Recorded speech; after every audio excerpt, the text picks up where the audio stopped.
शिरडी के पास एक छोटा सा गांव था जहां रामू नाम का एक गरीब आदमी रहता था। उसकी जिंदगी संघर्षों से भरी हुई थी।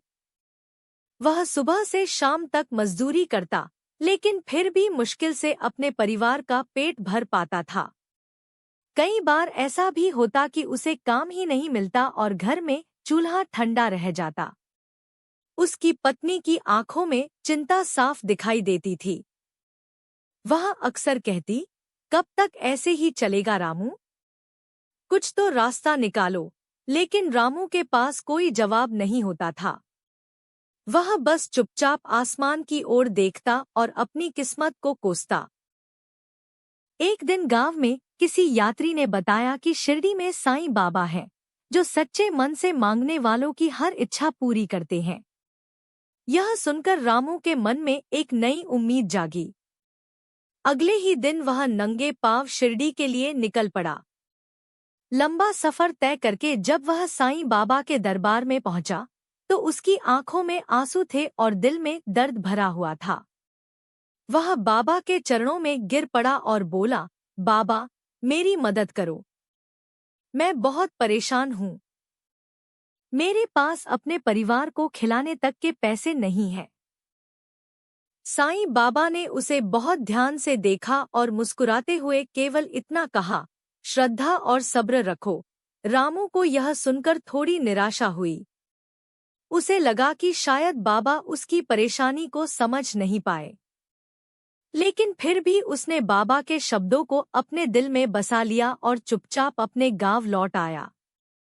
गांव वापस आने के बाद रामू ने हार मानने के बजाय एक नया निर्णय लिया।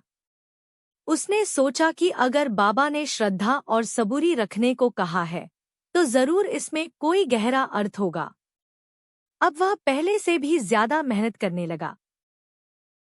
हर सुबह वह उम्मीद के साथ काम की तलाश में निकलता, चाहे कितनी भी ठोकरें क्यों न मिले। कई दिन बीत गए, लेकिन हालात तुरंत नहीं बदले। फिर भी इस बार रामू टूट नहीं रहा था, क्योंकि उसके मन में बाबा के शब्द लगातार गूंज रहे थे, श्रद्धा और सब्र। कुछ समय बाद उसे एक छोटी सी दुकान पर काम मिल गया। काम मामूली था और पैसे भी बहुत कम थे, लेकिन रामू ने उसे पूरे मन से स्वीकार किया। उसने ईमानदारी और लगन के साथ काम करना शुरू किया। धीरे धीरे उसकी मेहनत रंग लाने लगी। दुकान का मालिक उसकी सच्चाई और मेहनत से बहुत प्रभावित हुआ और उसने रामू को ज्यादा जिम्मेदारियां देना शुरू कर दिया। कुछ महीनों में ही रामू की स्थिति पहले से काफी बेहतर हो गई। अब उसके घर में खुशियां लौटने लगी थी।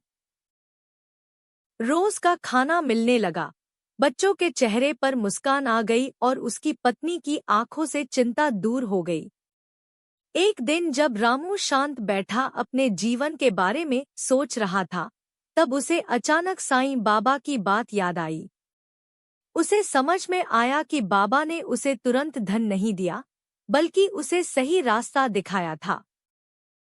रामू ने महसूस किया कि असली चमत्कार उसकी जिंदगी में बाहर से नहीं, बल्कि उसके अंदर हुआ था।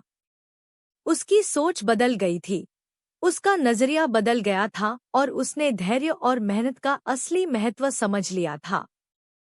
अब वह हर दिन साईं बाबा को धन्यवाद करता और पूरे विश्वास के साथ अपना काम करता। इस कहानी से हमें यही सीख मिलती है कि साईं बाबा हमेशा हमें वही नहीं देते जो हम चाहते हैं, बल्कि वह देते हैं जो हमारे लिए सबसे सही होता है। अगर हम अपने जीवन में श्रद्धा और सब्र रखें, तो हर कठिनाई धीरे धीरे दूर